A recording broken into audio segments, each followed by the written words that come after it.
We're deep into our study of 1 Corinthians. We've been working through it all summer.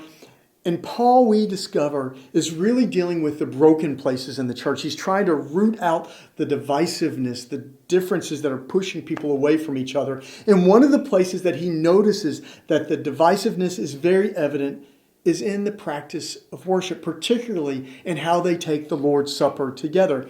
He says, when you come together, you're not really taking the Lord's Supper. And here's what he means by that. What he means is that when they get together, the rich are eating first, the poor are eating last. The rich are getting the best portions, the poor are getting almost nothing. And what he sees in that is a problem that we have as well. It's selfish spirituality. People are coming to worship, they're coming to the Lord's Supper simply to get fed, to get their own needs met. And here's the thing. We still do that, don't we? We still have this sense that when we come to church, when we gather for worship, it's about my needs.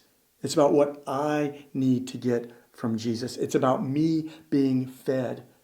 But Paul says that kind of selfish spirituality breaks the church apart. And he gives us two things to do. I want to remind you of them very quickly. The first thing he calls us to do is to discern the body. In other words, take responsibility for your place in the body of Christ, for your place in the gathering. Don't expect other people to do what they need to do or what you ought to be doing. Take responsibility for what you need to do. The other thing that he says to do is wait for one another. He knew that the Corinthians were rushing into worship and rushing out, getting what they needed. But he encourages them and us to wait on one another.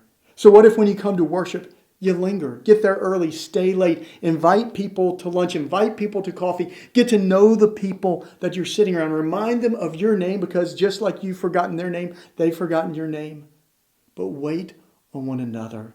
When we discern the body, when we wait on one another, we root out our selfish spirituality. And what happens is we begin to become the church that Christ has called us to be.